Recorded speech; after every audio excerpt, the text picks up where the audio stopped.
Okay, thank you. Good morning everybody. આપણે હું San ફ્રાન્સિસ્કોથી અત્યારે બોલી રહ્યો છું. એટલે good morning, good afternoon, good evening. અને કેટલું સરસ કે આપણે આજે દર રવિવારે 100થી 200 જણા આખા દુનિયામાંથી ભેગા થઈને આ માધ્યમ વડે આપણે વાત કરી રહ્યા છીએ. લગભગ 50 વર્ષ પછી કોઈ ગંભીર વિષય પર ગુજરાતી બોલવાનો પ્રયત્ન છે, એટલે થોડું ડિફિકલ્ટ છે, પણ પ્રયત્ન ચાલુ રહેશે. અને મને એવું લાગે છે કે આને લીધે જ આજે મને જો આટલી તકલીફ પડે, હું ગુજરાતી માધ્યમમાં ભણ્યો, વક્તૃત્વ સ્પર્ધામાં ભાગ લેતો હતો, શીઘ્ર વક્તૃત્વ સ્પર્ધામાં ભાગ લેતો હતો, એ છતાં પણ જો મને આટલી બધી તકલીફ પડે ગુજરાતી બોલતા, તો ત્યારે મને થયું કે ગુજરાતી સાહિત્ય ફોરમ, જે આનું આઈડિયા જે આવ્યો કે સાહિત્ય કરતાં પણ આપણે સૌથી પહેલાં તો સારી ભાષામાં ગુજરાતીમાં આપણે આપણી જાતને વ્યક્ત કરી શકીએ, એ ઘણું ઇમ્પોર્ટન્ટ છે. અને આઈ થિંક આપણે જેમ જેમ વધારે આપણે મળતા રહીશું, જેમ જેમ લોકોને સાંભળતા રહીશું, એમાં મને એવું લાગે છે કે આપણે વધારે ગુજરાતી ભાષાને, આપણે બીજાને પણ ગુજરાતી ભાષાને આપણે વધારે વેગ આપી શકીએ અને બીજાને આપણે એટ્રેક્ટ પણ કરી શકીએ. આજે આપણે આપણા કિડ્સને, છોકરાઓને કોઈ બીજી ભાષાનું કહીએ તો ફ્રેન્ચ શીખવું છે કે જર્મન શીખવું છે કે સ્પેનિશ શીખવું છે, તો ગુજરાતી કેમ નહીં? આપણે 60 મિલિયન પીપલ ગુજરાતી છે, એટલે ઓલમોસ્ટ ફ્રેન્ચ 80 મિલિયન છે.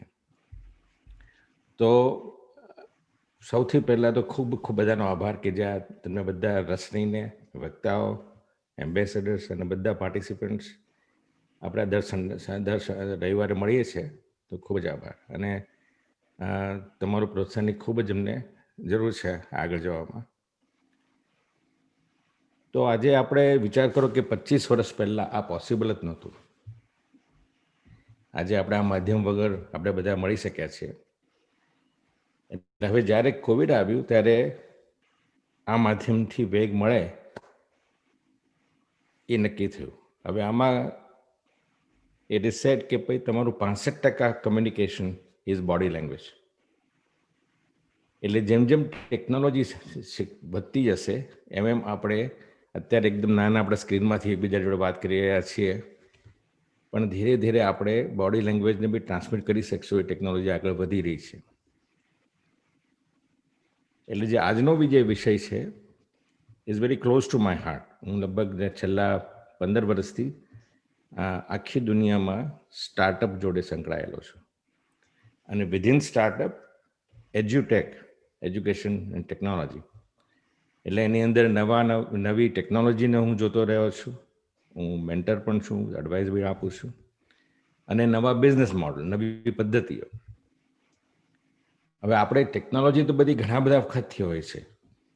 ફોર એક્ઝામ્પલ, આ ઝૂમ છે 2011થી ચાલે છે. હું 5 વર્ષથી વાપરું છું. આખી દુનિયા સડનલી છેલ્લા 7 મહિનાથી ઝૂમ પર આવી ગઈ. તે ટેકનોલોજી છે, પણ એડોપ્શનનો રેટ બહુ ઓછો છે. આપણે જે પણ આપણે હોઈએ પોતે એના ઉપર ડિપેન્ડ થાય છે કેવી રીતે એડોપ્ટ કરવો. તો વિચાર કરો, આજે 2 વર્ષથી મળીને 100 વર્ષના બધા જ ઓનલાઈન છે. હવે જે આને કહે છે કે સુનામી કહેવાય, watershed moment for technology adoption, જે એજ્યુકેશનને લાગુ પડશે. કારણ કે એજ્યુકેશન, જે શિક્ષણનું જે સેક્ટર છે, એ ટેકનોલોજી એડોપ્શનમાં બહુ જ ધીરું છે. અમારા અમેરિકામાં બધામાં પ્રોસેસ છે. હવે ચેન્જિંગ ધ પ્રોસેસની પણ પ્રોસેસ છે. એટલે એ બહુ ધીરી પ્રોસેસ છે એને એડોપ્શન કરવાની. Suddenly, because of COVID, everybody has to adapt. Everybody is online. So જેટલું જ કોવિડ ક્રાઇસિસ છે એટલી જ ઓપોર્ચ્યુનિટી છે. This is massive shift. એટલી જ ચેલેન્જીસ પણ છે. તો મારો જે હમણાંનો જે અભ્યાસ છે છેલ્લા 10 વર્ષનો એજ્યુકેશન પર, તો એમાં મારા હિસાબે ઘણા બધા સબ્જેક્ટ છે, અંદર ઘણું બધું બોલી શકાય છે એની અંદર. તો મારા હિસાબે 3 પ્રવાહો, જે ટ્રેન્ડ કે 3 પ્રવાહો મેઇન છે, જે કોવિડ પહેલાં ચાલુ થયા હતા, પણ હવે એને વેગ મળશે. તો પહેલો પ્રવાહ તો છે કે ડિજિટાઇઝેશન ઓફ લાઈફ. આપણી જિંદગી ડિજિટાઇઝ થઈ રહી છે. આપણે ડિપેન્ડ કે 100% જિંદગી આપણે ફિઝિકલી તો જીવીએ જ છીએ, પણ depending upon who you are, બીજી 100% જિંદગી તમે ડિજિટલ જીવશો. For example, online shopping, online job, online teaching, online health care, online opinions. આપણે જે અત્યારે કરી રહ્યા છીએ ફિઝિકલ ઇવેન્ટની જગ્યાએ આપણે ઓનલાઈન કરી રહ્યા છીએ. So depending upon who you are already living 100% physical, may be 20%, 30%, 50% તમે ઓનલાઈન જીવતા હતા, હવે કમ્પ્લીટલી 200% લાઈફ જીવી શકાશે. એટલે એમાં education is very important to go online. એનો અર્થ શું થશે કે એજ્યુકેશન જે ઇન્સ્ટિટ્યુશન્સ છે, કે સંસ્થાઓ છે, એમને ઘણું બધું ચેન્જ કરવું પડશે. એટલે સંસ્થા કોઈ શકાય હોય, દાખલા તરીકે જોર્જિયા ટેક છે, એ ભલે જોર્જિયામાં હોય, એના ટીચર હોઈ શકે જર્મનીમાં, સ્ટુડન્ટ હોઈ શકે મુંબઈમાં. ધીસ ઇઝ ધ પ્રવાહની વાત કરું છું, ટ્રેન્ડ છું અત્યારે થાય છે એવું નથી કહી રહ્યો. બીજો જે ટ્રેન્ડ છે, મોજ ઇમ્પોર્ટન્ટ ટ્રેન્ડ છે, એ પર્સનલાઇઝડ એજ્યુકેશન, વ્યક્તિગત શિક્ષણ. કે હવે ટેકનોલોજીને લીધે you can aggregate the content for the student.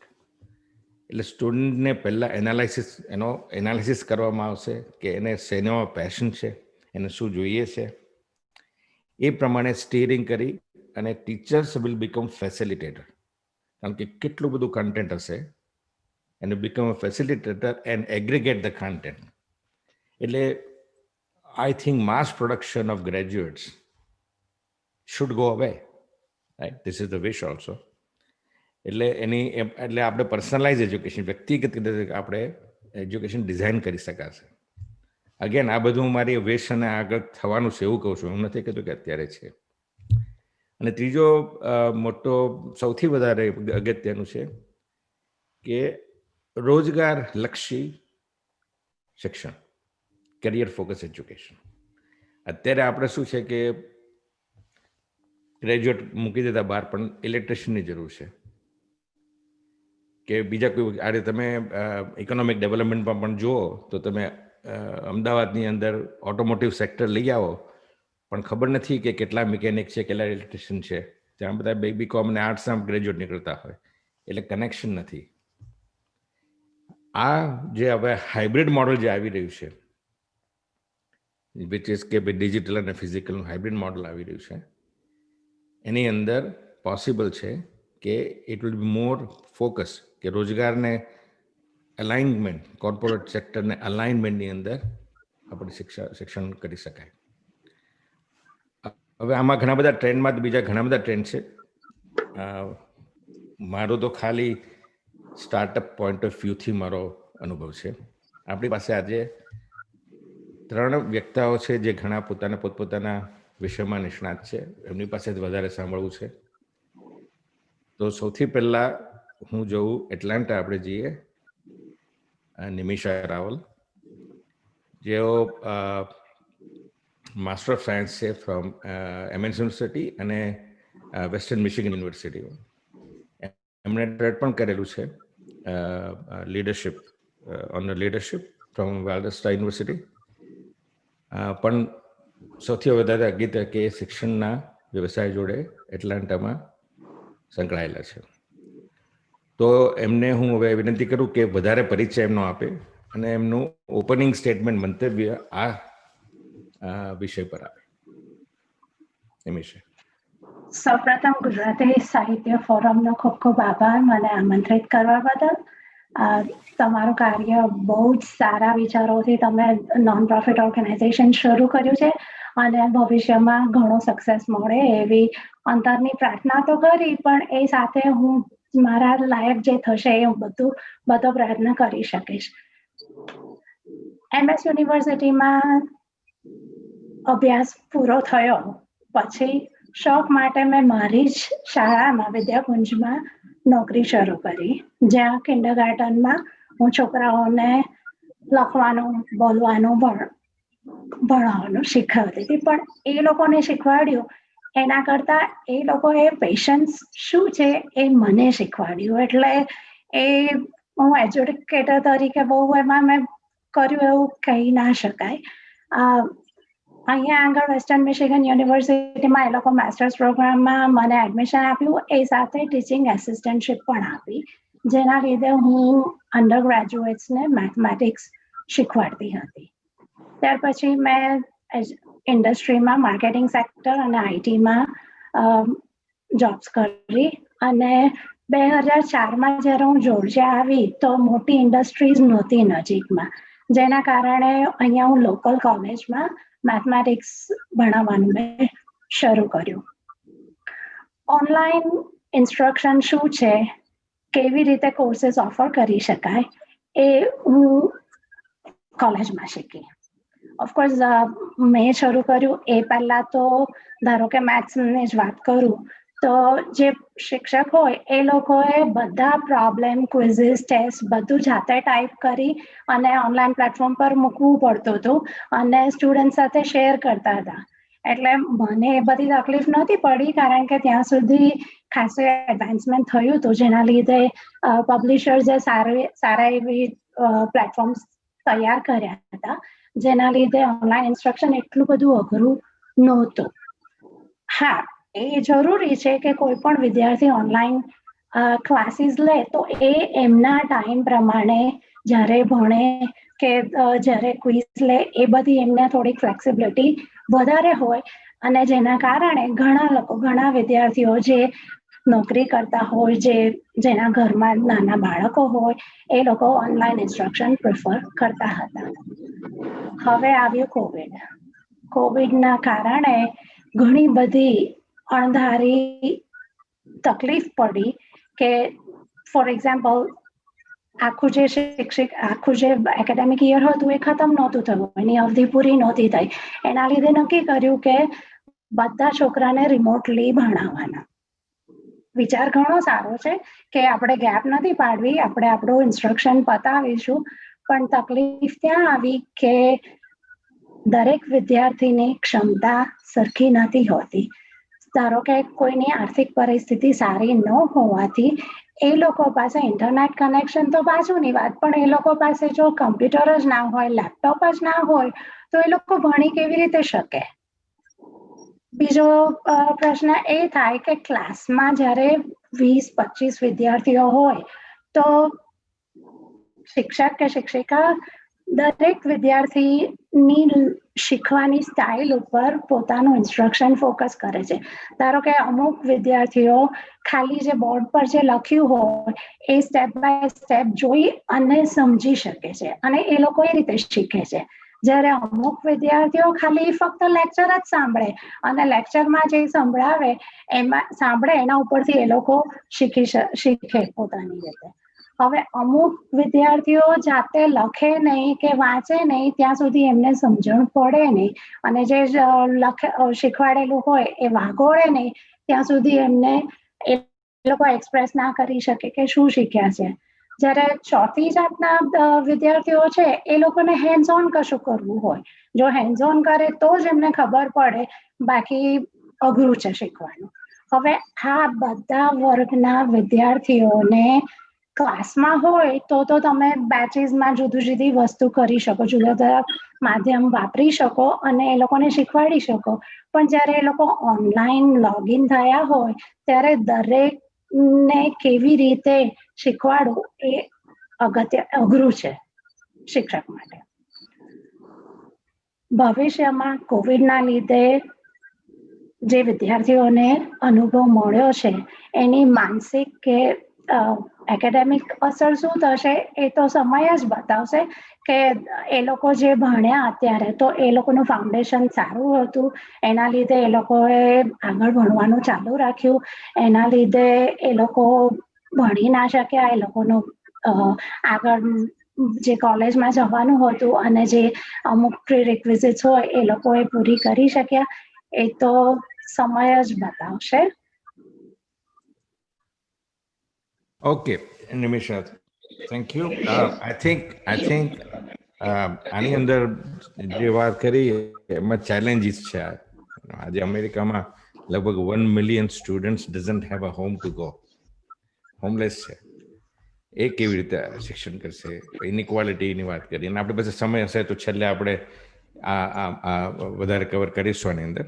હવે આપણે જઈએ લંડન, જયંત તન્ના, જેમણે ખૂબ જ લાંબી એમની કેરિયરમાં એમણે ઘણી બધી શિક્ષણના આમાં ભૂમિકાઓ ભજાવી છે. મેથ્સના ટીચર થયા છે, school improvement adviser, school inspector અને ટ્રેનિંગ ફોર ધ ટીચર્સ. હંસલો અને સ્લોની લોકલ ઓથોરિટી જોડે કામ કર્યું છે. પણ ગુજરાતી ત્યાં બહુ પોપ્યુલર જે સ્કૂલ છે એના હેડ ટીચર તરીકે બી રહ્યા છે. અને કરન્ટલી મોસ્ટ ઇમ્પોર્ટન્ટ કે એ કન્સોર્શિયમ ઓફ ગુજરાતી સ્કૂલ્સ છે જે આઈ થિંક 2015માં ચાલુ થઈ છે, એના ચેરમેન છે. તો હવે હું એમને વિનંતી કરું કે એમનો પરિચય આપે અને એમનું મંતવ્ય આપે. જયંતભાઈ. Thank you very much. આભાર કૌશલભાઈ. સૌને નમસ્તે. અને સૌ પ્રથમ આ સંસ્થા જે સ્થાપી છે એના બદલે તમને ખૂબ ખૂબ અભિનંદન. અને જે રીતે તમે આ સંસ્થા ચલાવો છો એ પ્રશંસનીય છે. અને ખાસ મારી પ્રસન્નતા વ્યક્ત કરું છું, અભિનંદન વ્યક્ત કરું છું અને આભાર પણ માનું છું કે આવી સંસ્થાની જરૂર તો ચોક્કસ છે ને છે જ.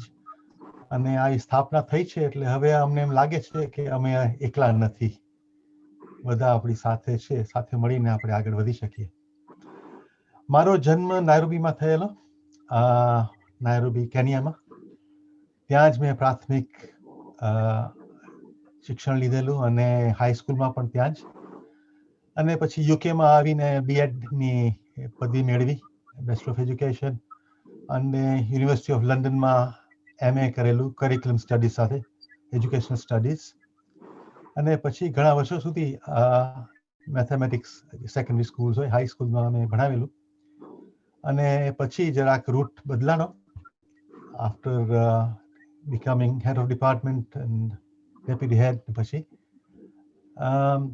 પછી એજ્યુકેશન એડવાઇસમાં પગલું લીધું મેં. જેમ કૌશલભાઈ વાત કરી એમ જે સ્થાનિક પ્રોવિન્સીસ હોય અહીંયા, હાઉન્સલો છે ત્યાં કામ કરેલું, અને સાઉથહોલની બાજુમાં જ છે સ્લાવ, ત્યાં પણ મેં સ્કૂલ ઇમ્પ્રુવમેન્ટ એડવાઇઝર તરીકે સેવા આપી. અને ત્યારે વાતાવરણ હજી સારું હતું. One of my responsibilities was running Gujarati schools in the borough. એક મારી જવાબદારી હતી.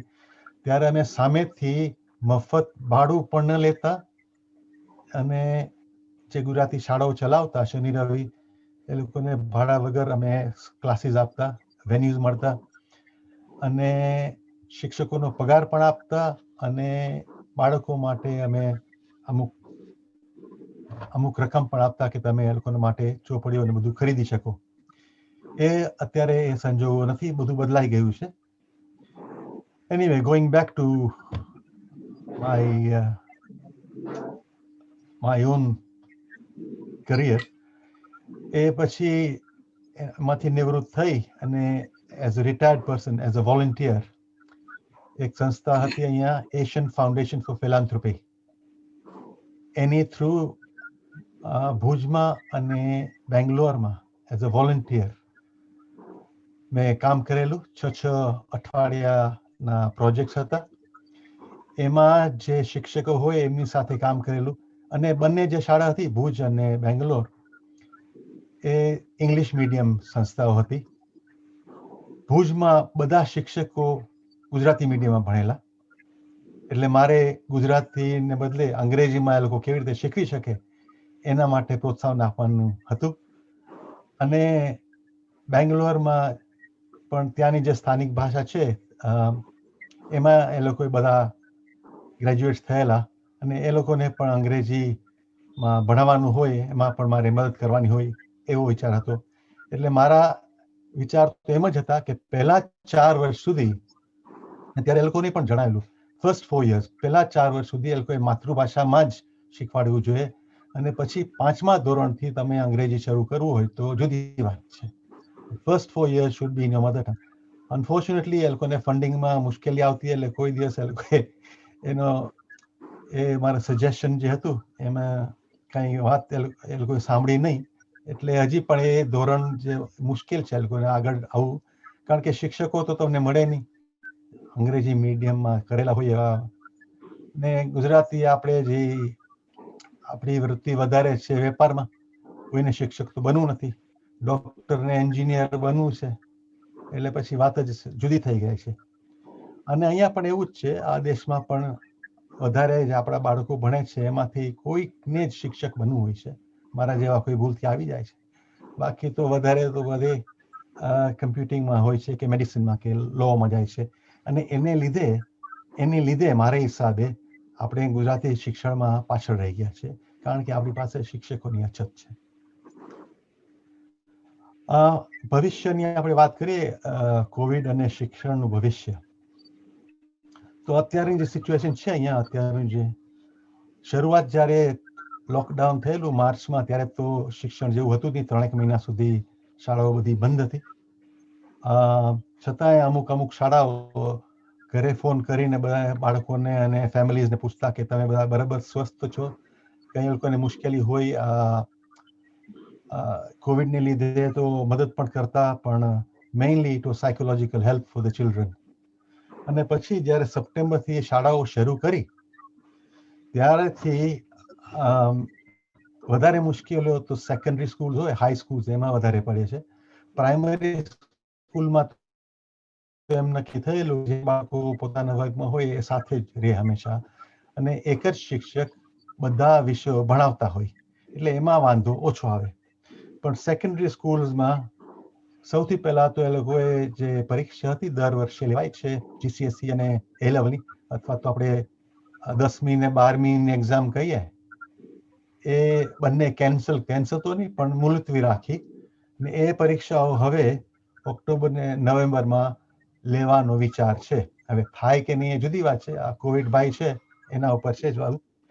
અને એ જે પરીક્ષાઓ છે એમાં પણ એ લોકોએ જે કોન્ટેન્ટ છે એમાં ઘટાડો કરેલો છે. ફોર એક્ઝામ્પલ, જે ગુજરાતીમાં 4 જે સ્કિલ્સ હોય છે, સ્પીકિંગ, લિસનિંગ, રીડિંગ, રાઇટિંગ, એમાંથી સ્પીકિંગનો જે એલિમેન્ટ છે they have reduced that, they've taken it out. એટલે ફક્ત સ્પીકિંગ તમે કાઢી નાખો એટલે 3 બીજા ત્રીજી સ્કિલ છે, only those 3 skills will be tested. એટલે એમાંથી એટલું ઓછું ભણાવવાનું થાય, અથવા તો જરાક બાળકોને પણ જરાક એમાં ઈઝી લાગે એટલા માટે. અને એને લીધે મુશ્કેલી તો ઘણી છે, એવું લાગે કે જે આપણું શિક્ષણ છે it's incomplete in some way. અત્યારે ભણાવે છે, it is happening in schools, પણ કાંઈ પણ એમાં એક પણ બાળકને અથવા 2 બાળકોને જો કોવિડ થાય તો એ આખો ક્લાસ હોય એ લોકોને આઇસોલેટ કરી નાખે. So it's in and out education, it is not continuous. બધાને હંમેશા કંઈક મનમાં તો એક ધ્રાસકો રહે જ કે કોઈને કોવિડ થઈ જશે, આ થઈ જશે, બાળકોને મોકલવા કે નહીં. So there is a lot of uncertainty. પણ ઇકોનોમીને ચાલુ રાખવા માટે સ્કૂલો પણ ચાલુ રાખી છે. મુશ્કેલીઓ તો ઘણી છે. બેનિફિટ્સ તો મારા હિસાબે તો ઓછા જ છે for education. IT skills have improved. Yeah, maybe Zoom વાપરે છે, બધા સ્ક્રીન શેર કરે, તમે વિડીયો દેખાડો. પણ જેમ કૌશલભાઈ વાત કરી એમ એજ્યુકેશનમાં પણ there is an emphasis on personalization, or there was when we were teaching, કે દરેક બાળકને પોતાની મુશ્કેલી શું છે એ સમજી અને એને લાયક આપણે કરિક્યુલમ સ્થાપના કરવાની હોય. તમે એક જ વિષય બધે 30 બાળકોને આપો એ બરાબર નથી. અમુક બાળકો નબળા છે એને જરાક સહેલું કામ આપો, જે હોશિયાર છે એને વધારે મુશ્કેલ કામ આપો. પણ એક જ હોય તો પછી એક જાતની સમાનતા આવી જાય. You will have some who will excel, others who will stay behind. અને એમાં છે ને તફાવત વધી જશે. The bright will get brighter, કારણ કે ઘરે એ લોકોને તો મળી જશે. The poor will get even worse. એટલે એ મુશ્કેલી છે. Maybe the air quality might improve, hygiene might improve, cleanliness might improve. Education will certainly go down until a vaccine is found. That is what I believe, unfortunately. પણ આટલી વાત કરીને હું મારી વાણીને આરામ આપું છું. Thank you. Thank you. And I think આપણે આમાંથી ક્લિયરલી એક વસ્તુ છે કે આપણે ઘણી બધી ચેલેન્જીસ આવી રહી છે, જે તો આપણે જ્યાં સુધી કોવિડનું વેક્સિન ના થાય ત્યાં સુધી તો એક ઇન્ટરિમ પીરિયડ છે ને પછી પોસ્ટ કોવિડ વર્લ્ડ આપણે જોઈએ છે. હવે આપણે જઈએ મુંબઈ અને લેટ મી ઇન્ટ્રોડ્યુસ ડૉક્ટર દશા માવરિયા. એક વસ્તુ એમના માટે મને એમનો બેકગ્રાઉન્ડ જોતા કહી શકું કે એમનો પહેલો શોખ છે બધી ડિગ્રીઓ ભેગી કરવાનો. એમણે એટલી બધી ડિગ્રી છે એમની પાસે. She is BA in Gujarati and psychology, MA in Gujarati, MA in Hindi. She has done B.Ed in Gujarati and Hindi, a Master in Philosophy in Gujarati, and PhD in Gujarati.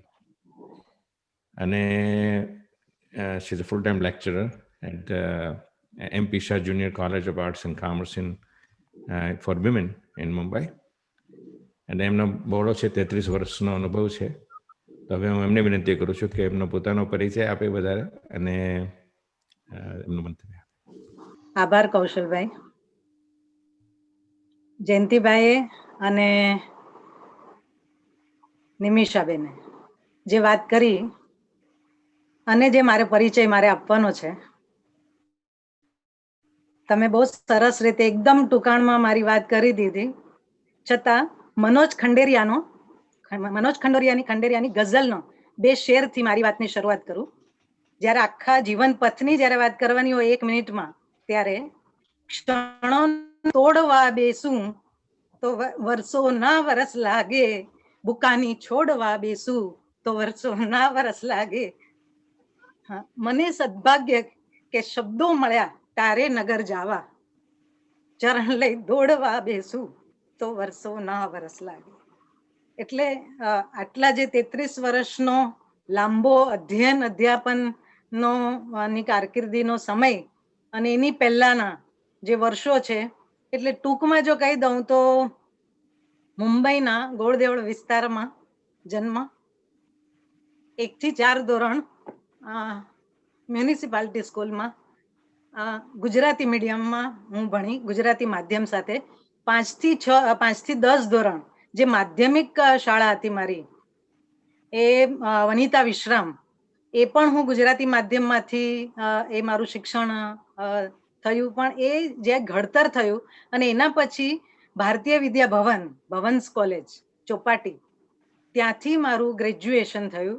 એ જે 5 વર્ષ છે, એ 5 વર્ષમાં આજે ગુજરાતીના જે બીજ છે એ ત્યાંથી વવાયા.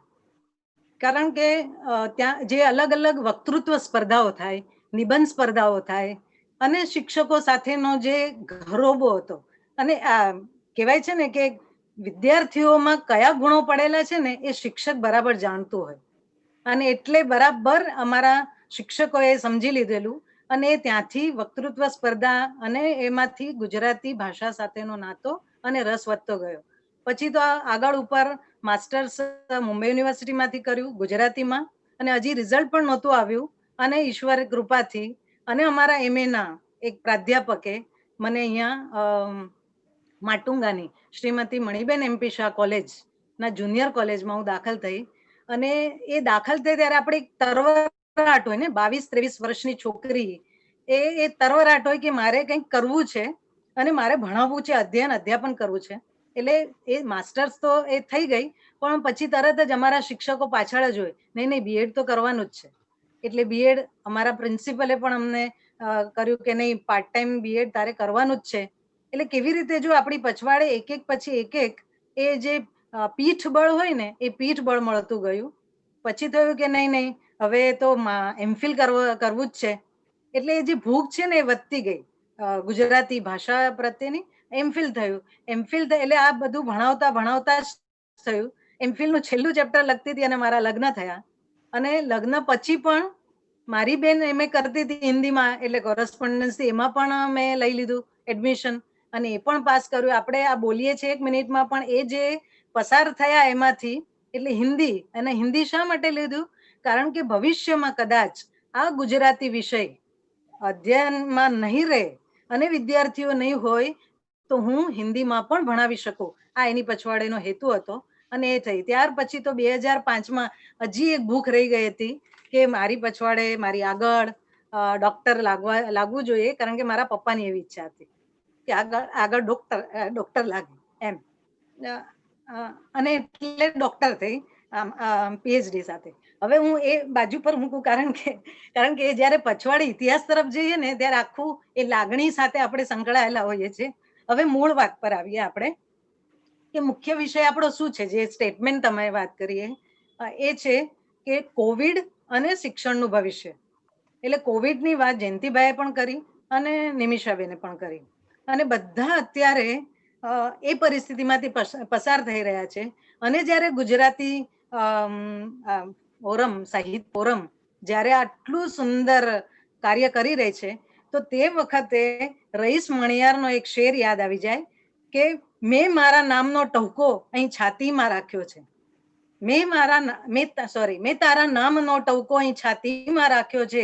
ભૂસાવા ક્યાં દીધો કક્કો, હજુ પાટીમાં રાખ્યો છે. વતન કઈ કેટલા ખૂંદ્યા, બધાની ધૂળ ચોટી પણ મેં મારો ધબકારો હજુ પણ ગુજરાતીમાં રાખ્યો છે. એટલે આજે જ્યારે લાગણીશીલ એટલા માટે થઈ જવાય કે ગુજરાતી ભાષા આજે એક પ્રશ્ન ઉભો થઈ ગયો છે એના પર કે ટકશે કે નહીં.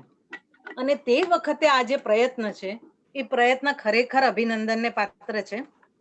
હવે જ્યારે ભવિષ્યની વાત કરીએ ને ત્યારે આપણે ફક્ત કેળવણી એટલે કે શિક્ષણને છે ને આપણે ભણતર એટલે કેળવણી એ જ આપણે અર્થ સમજીએ છીએ, પણ ખરેખર કેળવણી એ વ્યાપક શબ્દ છે. આપણે જે શાળા મહાશાળાઓમાં મળે છે ને અત્યારે જે આપણે વાત કરી રહ્યા છે ને એ શું છે, એ ભણતર છે. એટલે જ આપણે જો કહીએ છીએ કે ભણ્યા પણ ગણ્યા ખરા, એનો મતલબ ભણતર અને ગણતરમાં કંઈક ફરક છે. એટલે કેળવણીનો મજો એને ઇંગ્લિશમાં આપણને ખબર છે એજ્યુકેશન. એટલે એજ્યુકેશન એટલે ટુ ડ્રો આઉટ મારી અંદરના જે સુષુપ્ત ગુણો છે એ જે મને બહાર કાઢવાનો પ્રયત્ન એટલે એ શીખવાડે એને એજ્યુકેશન કહેવાય. તો પછી આ જે શિક્ષણ એટલે જે કેળવણી છે, તો એ ટૂંકમાં જો એક જ વાક્યમાં કહેવું હોય તો માનવના વર્તનમાં પરિવર્તન લાવવું એ જે વિકાસ યાત્રા છે એ અવિરત વિકાસ યાત્રા ચાલી રહી છે. આપણે જે અત્યારે કોવિડ સાથે જે શિક્ષણને રિલેટ કરીએ છીએ તે આ ભણતર શાળા મહાશાળાઓમાં રહેલું. એટલે જે બંને જણે વાત કરી એ ભણતરની વાત કરી. હવે હું શિક્ષણના જે એટલે કે કેળવણીના જે બે સ્વરૂપ છે, એક ઔપચારિક શિક્ષણ અને એક અનૌપચારિક શિક્ષણ. ઔપચારિક શિક્ષણની વાત અમારે પણ 16 માર્ચથી કોલેજ બંધ થઈ, ત્યાર પછી બોર્ડના પેપર પણ રહી ગયા હતા. તો એને 2 મહિના પછી કઈ રીતે ધીરે ધીરે સોશિયલ ડિસ્ટન્સિંગ રાખીને એ પેપર કરેક્શન થયું. ત્યાર પછી કેટલી બધી એન્ટ્રન્સ એક્ઝામ રહી ગઈ હતી, એ હમણાં એ પૂરી થઈ ગયા મહિને એ એન્ટ્રન્સ એક્ઝામ લેવા. એટલે ઔપચારિક શિક્ષણમાં આપણને જે ઓનલાઈન શિક્ષણ મળ્યું એ અત્યારે બધા જ લઈ રહ્યા છે. એના ફાયદા ગેરફાયદા બધા જોઈ રહ્યા છે. પણ ભવિષ્યનો આધાર કોના ઉપર છે ખબર છે? ભવિષ્ય એમ કહેવાય છે કે વૃદ્ધાવસ્થા સારી ક્યારે જાય કે જેણે પોતાની જુવાની સાચવી હોય, એની વૃદ્ધાવસ્થા સરસ મજાની જાય. આપણે જેના બી વાવીએ ને એ ઝાડ ઉગે. આપણે મેથી વાવીએ અને આંબાની અપેક્ષા કરીએ તો એ આંબો આપણને મળતો નથી. તો મારે ટૂંકમાં એટલું જ કહેવું છે કે ઔપચારિક શિક્ષણમાં જે ઓનલાઈન શિક્ષણ આવ્યું એની ભવિષ્ય પર અસર મોટા ભાગે સારી એટલા માટે થશે કારણ કે ટેકનોલોજીને કારણે શિક્ષણથી એટલે ભાષા જ્ઞાનથી અથવા તો અક્ષર જ્ઞાનથી વંચિત નથી રહી જતા.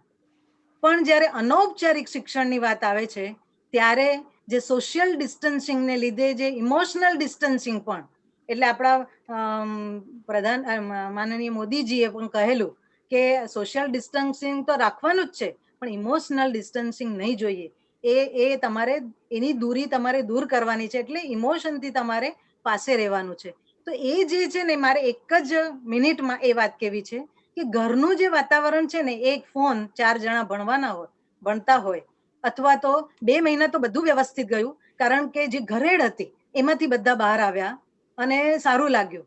પણ પછી જ્યારે આર્થિક તંગી, પછી જ્યારે બહાર જવું પડ્યું, પછી જ્યારે નાના ઘરમાં આટલા બધા લોકો એક સાથે રહે ત્યારે એટલા બધા પ્રશ્નો આવ્યા, અને એમાં જે માતા પિતા હતા એની પાસે જવાબદારી વધી ગઈ, જે અભિભાવક છે, કારણ કે એને શિક્ષકનું પણ કામ કરવું પડ્યું. ના 2-5 વર્ષના બાળક પણ લઈને બેસી જાય તે વખતે પાછળથી જોયું એમ તો નથી ને, એટલે પાછળથી એને પણ જોવાની એ જવાબદારી આવી ગઈ.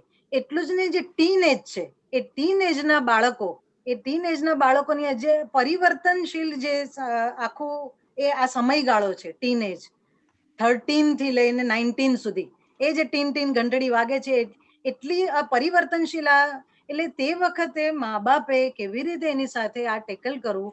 હમણાં જ ગઈકાલે વર્લ્ડ મેન્ટલ હેલ્થ ડે હતો, ત્યારે યુનિસેફે બહુ જ સુંદર 4 વાત લખી કે તમારે આની સાથે ટેકલ કરવું હોય તો તમે શું કરશો. તો પહેલી વાત, encourage them to share their feelings, એટલે તેમની જે લાગણીઓને શેર કરવા માટે પ્રોત્સાહિત કરો. બીજું કે take the time to support them, એમને આધાર, એને સમય આપો. ત્રીજું, વર્ક થ્રુ કોન્ફ્લિક્ટ ટુગેધર, એના મનમાં જે ગડમથલ છે એને જે કામ છે એની સાથે તમે શાંતિથી ઉકેલવાની કોશિશ કરો. પણ છેલ્લી વાત બહુ અગત્યની હતી, અને તે એટલે કેર ફોર યોર સેલ્ફ, કે જે વ્યક્તિ આપણે ઘરમાં જે ડીલ કરતી હોય છે, જે બધું સંભાળતી હોય છે, માં હોય કે માતા પિતા બંને હોય, કે જે સમગ્ર પરિવારને એક ઓલામાં સાચવતા હોય, તેણે પોતાની પણ માનસિક અને શારીરિક આ તંદુરસ્તી જાળવવી જ પડે. એટલે અનૌપચારિક શિક્ષણમાં જોઈએ ને તો ભવિષ્યમાં મને લાગે છે કે એની આડઅસરો રહેવાની જ, અને એના માટે અપાય એટલે જ કહેવાય છે કે જે અપાય છે ને એ શિક્ષણ, પણ જે ઉપાડાય ને એ સંસ્કાર. એટલે જ્યારે લાસ્ટ 2 લાઈન, એટલે જ્યારે કોવિડ રૂપી ઝંઝાવાત આવ્યું ને, એ ઝંઝાવાત આવ્યું, બધાને તહેસ નહેસ કરી ગયો ને કરી રહ્યો છે. તે વખતે કોઈ પણ વાવાઝોડું આવે ને તો તોતિંગ જે વૃક્ષો હોય ને એ તૂટી જાય, કારણ કે અક્કડ હોય.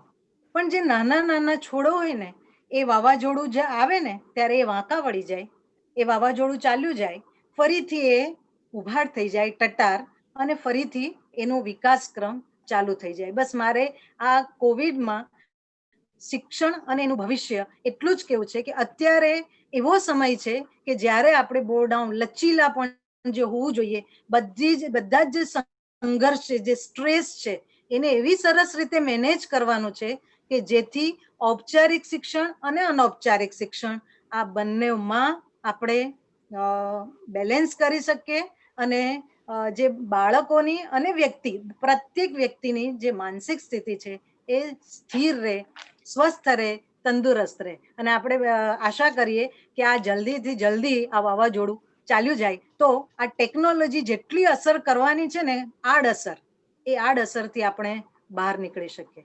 અસ્તુ. સુંદર, બહુ સરસ.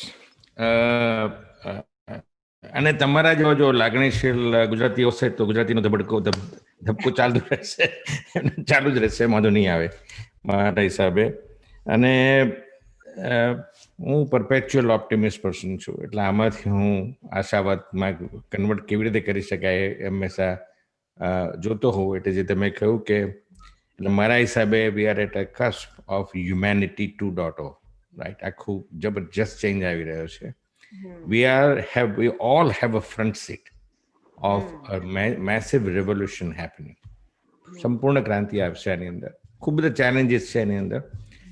સો આપણી પાસે 3 જુદી જુદી જગ્યાએથી વક્તા છે, તો હું નિમિષાને પૂછું કે આપણે particularly US government, particularly in the Georgia also, કે કોવિડ દરમિયાન પોલિસી ડિસિઝનમાં શું થઈ રહ્યું છે, કેવી રીતે ગવર્મેન્ટ રાઈટ ડિરેક્શનમાં છે, પેરેન્ટ્સ કેવી રીતે રિએક્ટ કરે છે, ટીચર્સ કેવી રીતે રિએક્ટ કરે છે, એટલે પર્ટિક્યુલરલી જોર્જિયામાં શું થઈ રહ્યું છે. આપણે તો અમેરિકામાં 1700 સ્કૂલ ડિસ્ટ્રિક્ટ છે, એટલે આખા અમેરિકા માટે બોલું, I think we whole day પણ particularly Georgia point of view, જો if you can say something. Sure. થોડોક બેકગ્રાઉન્ડ આપું. યુએસમાં પણ ખરું, પણ જોર્જિયામાં પણ એવી જ રીતે કે there are like 3 types of academic institutions. એટલે K through 12 સિસ્ટમ ગણાય, જેમાં બાળકો કિન્ડરગાર્ટનથી 12મા ધોરણ સુધીનો અભ્યાસ કરે. બીજું ક્ષેત્ર છે ટેકનિકલ કોલેજીસ કાં તો કમ્યુનિટી કોલેજીસ. આ સંસ્થાઓ ખાલી સર્ટિફિકેટ્સ, ડિપ્લોમા અને એસોસિએટ ડિગ્રીઝ આપે છે. અને ત્રીજી છે યુનિવર્સિટી સિસ્ટમ. યુનિવર્સિટી સિસ્ટમમાં કોઈ પણ વિદ્યાર્થી bachelors, masters, doctorate, post doctorate એના માટે જઈ શકે છે. હવે શરૂઆત K-12 સિસ્ટમની કરીએ તો એક વસ્તુ જે મને યોગ્ય નથી લાગતી, ગવર્મેન્ટે એવું કીધું કે તમારે આટલા વર્ષમાં 180 દિવસ તમારે ઇન્સ્ટ્રક્શન આપવાનું હોય, લગભગ આશરે બધા સ્ટેટ્સમાં એવું જ છે, પણ મિનિમમ એટલું તો તમારે આપવાનું હોય, રાઈટ? એટલે ધારો કે સ્નો ડેઝ હોય કે કોઈક કશુંક થયું પેન્ડેમિક, તો એના લીધે એ 180 દિવસમાં ઉણપ ના આવવી જોઈએ. એટલે એક એ સિસ્ટમ છે. પણ ગવર્મેન્ટ એવું નથી કહેતા, એ લોકોએ બધા ઇન્સ્ટિટ્યુશન્સને ફ્લેક્સિબિલિટી આપી છે. એવું નથી કે તમારે આ જ રીતે ભણાવવાનું, આમ જ કરવાનું, આવી જ રીતે. સેમ કેસ જોર્જિયામાં છે. જોર્જિયામાં કાઉન્ટી પ્રમાણે ઇન્સ્ટ્રક્શન બદલાયું છે. એનું એક્ઝામ્પલ, એક કાઉન્ટીએ સ્ટુડન્ટ્સને ઓપ્શન આપ્યો કે તમે ફેસ ટુ ફેસ તમે સ્કૂલમાં આવી શકો કાં તો તમે ઓનલાઈન ભણી શકો. હવે ઓનલાઈનમાં પણ જુદી જુદી રીતે એ લોકો ઇન્સ્ટ્રક્શન આપે છે. તો કોઈક સ્કૂલમાં એ લોકો એવું કહે કે આપણે સોમવારે 1, 2, 1, 3 ને 5 પીરિયડનું જ ભણાવવાનું, અને સ્ટુડન્ટ્સ એ પ્રમાણે લોગિન થાય કમ્પ્યુટર પર, અને જે ટીચર હોય એ જાતે લાઈવ લેક્ચર આપે. હવે મંગળવારે 2, 4, 6 પીરિયડનું ભણવાનું, એટલે એટલા એ સબ્જેક્ટ એ દિવસે એ લોકો ફોકસ કરીને ભણાવતા હોય છે.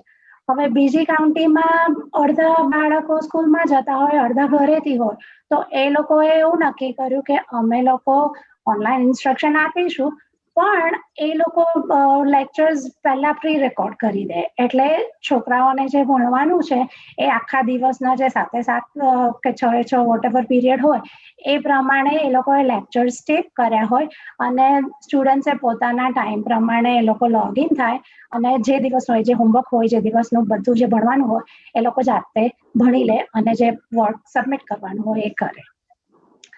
એટલે જુદી જુદી જગ્યાએ જુદી જુદી રીતે એ લોકો ઓનલાઈન ઇન્સ્ટ્રક્શન આપે છે. હવે કોલેજીસની વાત કરીએ તો કોલેજીસમાં ધારો કે 3 ક્રેડિટ અવરનો કોર્સ હોય, એટલે અઠવાડિયામાં 3 કલાકનું ઇન્સ્ટ્રક્શન હોય. એટલે 3 પ્રકારના ક્લાસીસ હોય. એક તો ફેસ ટુ ફેસ હોય, એમાં સ્ટુડન્ટ્સે જવાનું જ હોય ક્લાસમાં, અને એ 3 કલાક એ લોકો લેક્ચરરની સામે બેસે અને સબ્જેક્ટ શીખતા હોય. બીજું છે હાઇબ્રિડ કાં તો બ્લેન્ડેડ લર્નિંગ. એમાં પાર્ટ ઓફ ધ ટાઈમ અમુક જ સમય એ લોકોએ ક્લાસમાં જવાનું હોય, બાકી બધું પોતાનું કામ એ લોકો ઓનલાઈન કરી શકે છે. એટલે કોવિડના લીધે અમુક લોકોએ, અમુક પ્રોફેસર્સ જેને કોઈ પ્રોબ્લેમ હોય, ધારો કે શારીરિક પ્રોબ્લેમ હોય, જેને ડાયાબિટીસ હોય, ને એ લોકો હાઈ રિસ્ક હોય, ઇમ્યુનો કોમ્પ્રોમાઇઝ હોય, તો એ લોકો સ્પેસિફિક ટાઈમે મળે, પણ એ લોકો વર્ચ્યુઅલી મળે. એટલે સ્ટુડન્ટ્સ તે વખતે લોગિન કરે અને ઇન્સ્ટ્રક્ટર જાણે ક્લાસમાં જ હોય એ રીતે ઇન્સ્ટ્રક્શન આપે, એ રીતે લેક્ચર આપે અને ભણાવે. ત્રીજું તો ઓનલાઈનમાં તો અગેન એ લોકોને સ્ટુડન્ટ્સને જેવી રીતે જ્યારે ભણવું હોય, જ્યારે ટેસ્ટ લેવું હોય, ઓફકોર્સ ડ્યુ ડેટ ને એ બધું હોય, બધું એ લોકોને પહેલેથી સિલેબસમાં જાણકારી આપી હોય એ પ્રમાણે એ લોકો કમ્પ્લીટ કરે.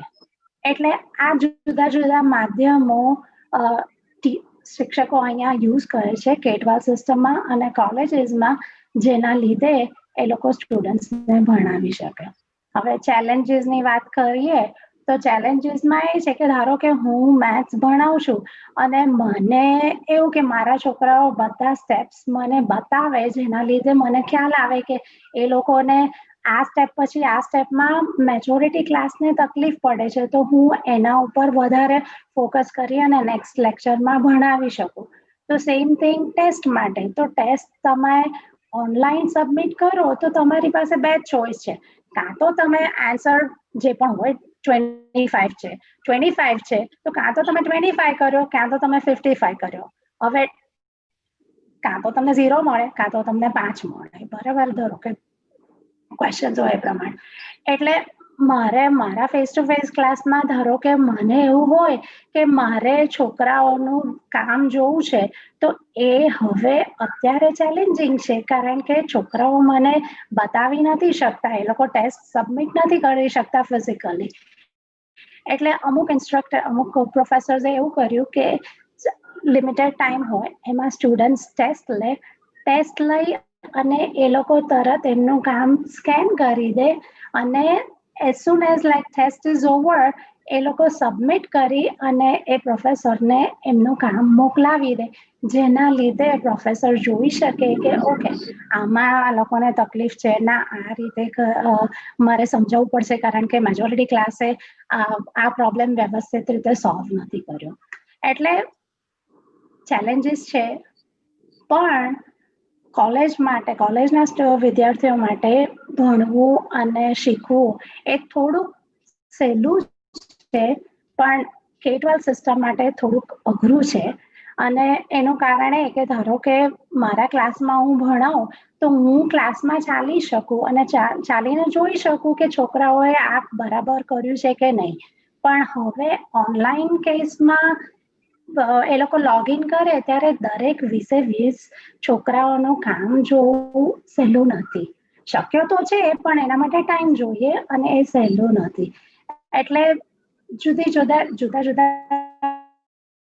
એજ્યુકેશનલ સ્ટુડન્ટ્સ પોતાના સ્ટુડન્ટ્સની જે ચેલેન્જીસ છે એ લોકો ઇનોવેટિવલી એને ફેસ કરે છે અને એ પ્રમાણે એ લોકોનું ઇન્સ્ટ્રક્શન ટેલર કરે છે. Okay, very good. I think આમાં થયું છે શું કે આપણે અત્યારે એકદમ સાથે થવાથી આપણે બધા જે આપણે કે ને ઇન્ડિયામાં જુગાડ કરે, હસલ ફોર સોલ્યુશન્સ, એટલે બધા પોતપોતાના સોલ્યુશન્સ અત્યારે લાવી રહ્યા છે. પણ I think going forward hybrid model will evolve, right, between the physical and digital, and I think it will evolve, but it also depends, ઘણું બધું ડિપેન્ડ થશે કે local governments, local school districts, local સ્ટેટની policies કેવી પ્રમાણે જઈ રહી છે. પર્ટિક્યુલરલી અમેરિકામાં જ્યારે બધા પબ્લિક સ્કૂલના આટલા બધા પૈસા આવી રહ્યા છે, billions of dollars are being pumped in, ત્યારે આપણે જોવાનું છે. તો આપણે હવે જયંત નાને પૂછીશું કે તમારા હિસાબે ત્યાં અત્યારે યુકેની અંદર તમે થોડું તો ટચ બેઝ કરેલું તમે કે યુકેમાં ગવર્મેન્ટ તરફથી કે કેવી રીતે થઈ રહ્યું છે, કે પોલિસી અને શિક્ષણનું આગળ કેવી રીતે થઈ રહ્યું છે? નમસ્તે બધાને. નિમિષાબેને બહુ સરસ વાત કરી જે હાયર એજ્યુકેશન માટે કોલેજીસ અને યુનિવર્સિટીઝ, અને લગભગ એ જ જાતનું પરિસ્થિતિ યુકેમાં પણ છે હાયર એજ્યુકેશન માટે. Mixture of face to face and online teaching, પણ એમાં ઘણી મુશ્કેલીઓ છે અત્યારે. જે મોટી ઉંમરના જે સ્ટુડન્ટ્સ હોય, મોટી ઉંમર એટલે કે 18 વર્ષ ઉપરના એડલ્ટ્સ, ઘણા ખરા એમાંથી કોવિડ પોઝિટિવ થઈ ગયા છે અને એને લીધે વધારે ચેલેન્જીસ થઈ ગયા છે એ સેક્ટરમાં, યુનિવર્સિટી સેક્શનમાં. એટલે આપણે એના એ તો બધું સરખું થઈ જશે, very similar two US. School જે છે એની વાત જુદી છે, કારણ કે સરકારે નક્કી કરેલું કે જો આપણે સ્કૂલ બધી ખુલ્લી જ રાખવી છે ને ફિઝિકલ ટીચિંગ બધા માટે આપવું છે, all schools, primary and secondary. એટલે મારો એ વિચાર છે કે if I just go through what happens in an individual school, you might get some idea of what it is like. The schools will go social distancing, delivery of the full curriculum, that is, they want to do that for all year groups, not just one or two. બધા માટે full curriculum છે, એ આશા છે લોકોની. Minimum context between children and staff, એટલે છોકરાઓ એક બબલમાં રહે પણ સ્ટાફ જુદા રહે, because staff are coming to the children. The teaching staff છે, teachers, they are going into different classrooms. Teachers are staying in the same place. I mean, students are staying in the same place, teachers are moving. Yeah. So they have got to keep a distance. But balako, they are in one same bubble. એક જ year group ના. એટલે grade 7, 8, 9, 10, 11, 12, 13. એ બધા secondary કહેવાય, high school. એમાંથી એ લોકોએ અડધા છે એ લોકોનું જુદું કરી નાખ્યું સેશન, ને બીજા અડધા છે એને, so they are staggered sessions in starting times. જે 7, 8, 9 છે, 7, 8, 9 એ લોકો વહેલા આવી જાય અને વહેલા છૂટે, અને જે બાકીના છે એ મોડા જાય અને મોડા છૂટે. એ લોકોના બ્રેક ટાઈમ્સ પણ જુદા હોય, એટલે એ લોકો મળે નહીં. They can only meet in their own year groups. એટલે 7th grade હોય, grade 7, they only meet as grade 7. They don't go across to grade 8 or grade 9. So they keep separate groups, separate bubbles. ને બધાની uniform જુદો હોય, એટલે તમને ખ્યાલ આવી જાય શિક્ષક તરીકે કે આ લાલ ટાઈ પહેરી છે અને આણે બ્લુ ટાઈ પહેરી છે. They should not be mixing because all of them have different color codes. Teachers maintain a distance. Children bring to school every day sanitizer લેવાનું ઘરેથી, tissues લેવાના, regular hand washing and using sanitizers. સ્કૂલમાં એ લોકો બધે ઠેર બધે રાખે છે. As you come in, you got to sanitize your hands.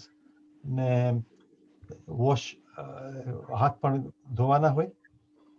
Coughing and sneezing deliberately is an offense. જાણી જોઈને તમે એવું કંઈ કરો, so that is an offense. You can be punished for it.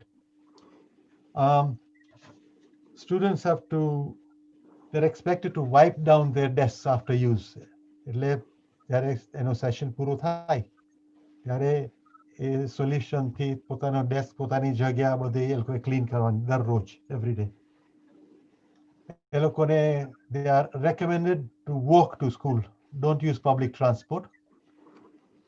Walk to school, and they're all living fairly nearby. એટલે વાંધો નથી આવતો. પણ જો એ લોકો પબ્લિક ટ્રાન્સપોર્ટમાં આવે તો પછી they've got to keep social distancing. They got to wear a mask. Schoolની અંદર they don't have to wear a mask, but teachers have to wear a mask because they are going from one class to the other. If they've got PE on that day, physical education કે એવું કાંઈ હોય, તો physical educationનો જે dress હોય એ પહેરીને જ એ લોકો સ્કૂલ આવે. There's no changing there and going back into the room and so on. Lunch breaks, again, the same thing. You bring your own lunch from home. Lunch is not provided by school anymore. તમે પોતાની જગ્યાએ તમે તમારા બબલમાં રહીને જ તમે તમારું જે ભોજન હોય એ લેવાનું થાય. Schools have moved to a 2-week timetable.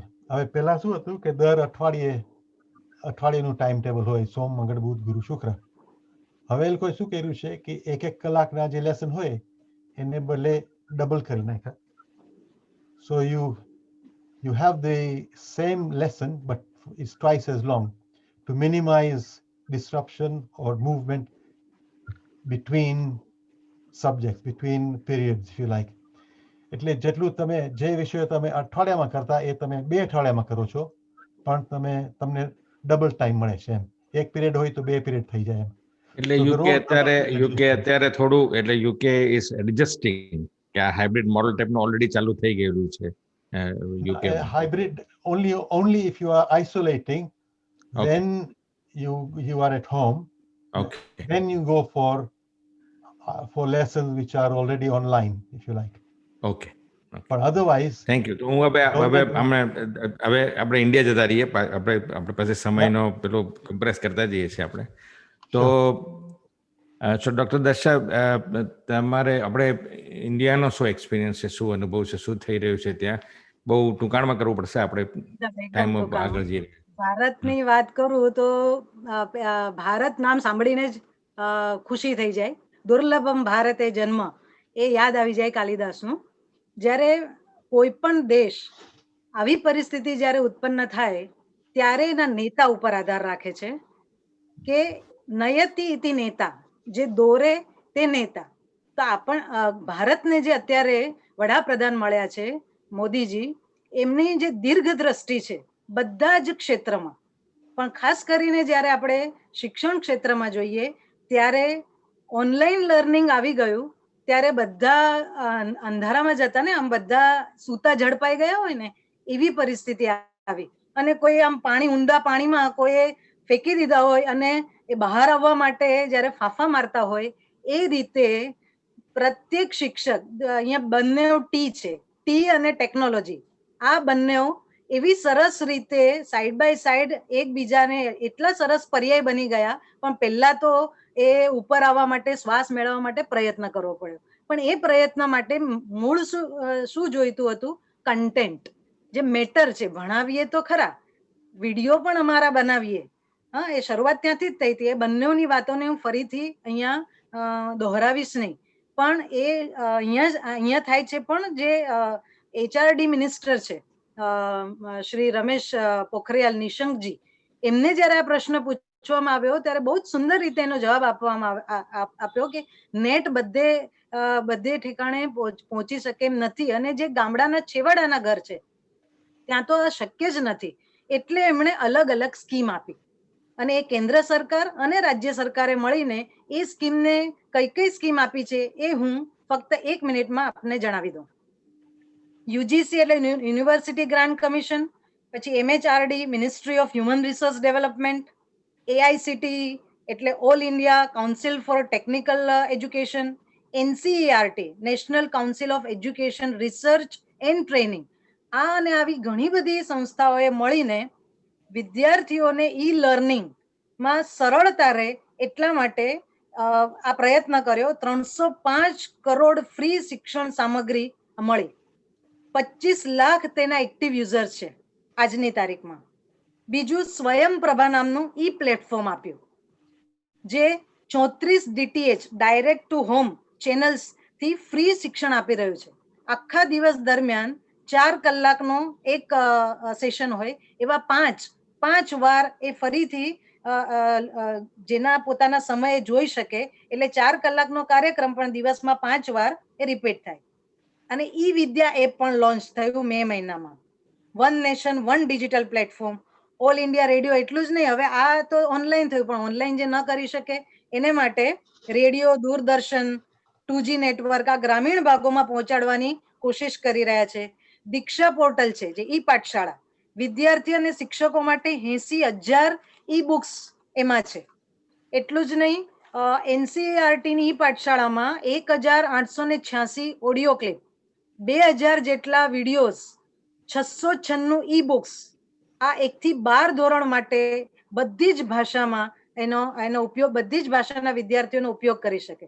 એટલું જ નહીં, ભારત પડે ઓનલાઈન કેમ્પેન આ 11 એપ્રિલે શરૂ થયું, અને એમાં કન્ટેન્ટ માટે જે મેટર છે એના માટે યોગદાન આપનારાઓને ખાસ બોલાવવામાં આવ્યા હતા, એક્સપર્ટ્સને. કમ્યુનિટી રેડિયો અને દૂરદર્શન, એમાં અભ્યાસ વર્ગો શરૂ થયા. National digital library of India, national project technology enhance learning અને ફ્રી એજ્યુકેશન ટીવી પ્રોગ્રામ. આ અને આવા તો ઘણા બધા અત્યારે ચાલી રહ્યા છે, આ કેન્દ્ર સરકાર દ્વારા. પણ કેન્દ્ર સરકારને જ ફોલો કરીને રાજ્ય સરકારે ઘર સે પઢાઓ અભિયાન હરિયાણાએ શરૂ કર્યું, સ્માઇલ રાજસ્થાને શરૂ કર્યું. એટલે આ બધા અત્યારે ચાલુ જ છે. આના સિવાય નોન ગવર્મેન્ટલ એટલે અનએકેડેમી, સો એકેડેમી, ગ્રેટઅપ, પછી બેજુસ જેને આપણે એડવર્ટાઇઝમેન્ટ જોઈ રહ્યા છે, ઈ લર્નિંગ પ્લેટફોર્મ, આ પણ પ્રયત્ન કરી રહ્યા છે.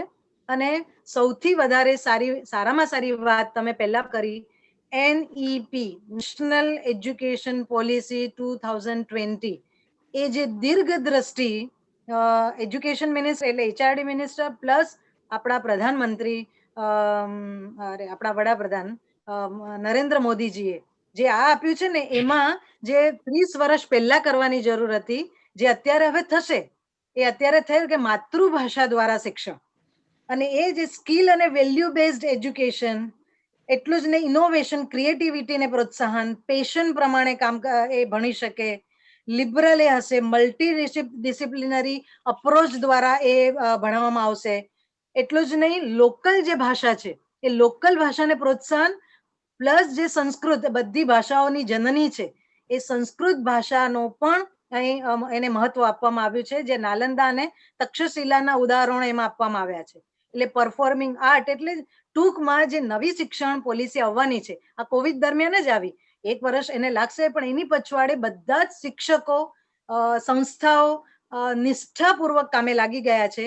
બધાનો એક જ ગોલ છે, કારણ કે શિક્ષણમાં 4 સ્તંભ હોય: વિદ્યાર્થી, શિક્ષક, અભિભાવક એટલે માતા પિતા અને સરકાર.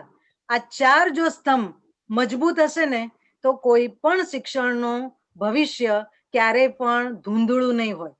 એટલે એમણે હમણાં આઈટી ક્ષેત્રમાં પણ એટલું જ નહીં, એક માનનીય પ્રધાનમંત્રીજીએ હમણાં 4 દિવસ પહેલા જ mega virtual summit artificial intelligence માં એમણે કહ્યું હતું કે responsible AI artificial intelligence for youth, આ પ્રોગ્રામ એપ્રિલમાં શરૂ થયો હતો. એની અંદર 11,000 વિદ્યાર્થીઓએ બેઝિક કોર્સ પૂરો કર્યો અને તે વિદ્યાર્થીઓ પોતાના નવા એઆઈ આર્ટિફિશિયલ ઇન્ટેલિજન્સ પ્રોજેક્ટ્સ અત્યારે બનાવી રહ્યા છે. એટલે સરકાર નેતા ઉપર બધો આધાર છે અને ભારત એના માટે બિલકુલ. અને આજે આમાં શું છે કે ભારતને બહુ મોટી ઓપોર્ચ્યુનિટી છે આને કન્વર્ટ કરવાનું, dipper part of the India જઈને બહાર લાવવાનું. આપણે સમયનો અભાવ છે એટલે આપણે ત્રીજા ક્વેશ્ચન પર જઈશું, પણ ખરેખર તો આપણે આમાં એવું છે કે તમને ત્રણેયને ધન્યવાદ છે કે આજે 2 દિવસની કોન્ફરન્સ થઈ શકે એવા વિષય પર તમને દરેકને 15 મિનિટ આપવાની, અને તમે ત્રણેય ટીચર છો એટલે માઇક હાથમાં આવે તો આપણે તો કોઈ ટીચર છોડે નહીં. પણ છતાં